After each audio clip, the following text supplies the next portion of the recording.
పాక్ మాజీ ప్రధాని. ఆయన ఉన్నారా లేరా? ఇది ఇప్పుడు అందరిలోని మెదులుతున్న ప్రశ్న.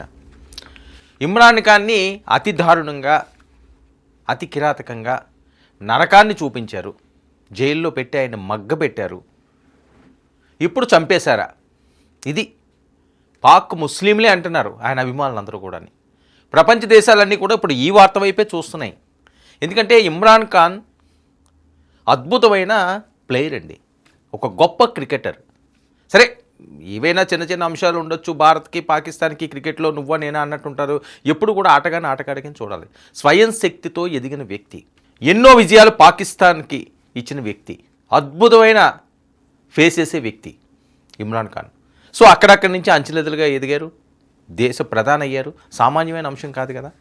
కానీ ఆ తర్వాత జరిగిన పరిణామం అంటే ఎంత దారుణంగా ఉంటుందంటే, పాకిస్తాన్లో పరిస్థితి పాలకులు అవనియండి, సామాన్య ప్రజలు అవనియండి, వేరే వాళ్ళు అవనియండి, వేరే వాళ్ళు, ఇదంతా కూడా మునీర్ పని అంటున్నారు. తన స్వార్థం కోసం, తన పదవి కోసం, తన ఆధిపత్యం కోసం చేసిన పనులు అని చెప్పి పబ్లిక్గానే చాలామంది మాట్లాడే పరిస్థితి. చూడండి ఇమ్రాన్ ఖాన్. సరే, తప్పు చేస్తే శిక్ష వెయ్యాలి, అది ఎవరో కూడా కాదనలేరు. శిక్ష వెయ్యొచ్చు, జైల్లో పెట్టొచ్చు, అది కోర్టులు చూసుకుంటాయి. కానీ జైల్లో ఒక మాజీ ప్రధానికి ఇబ్బంది పెట్టి నరకం చూపించి ఈ రకంగా చంపేస్తారా?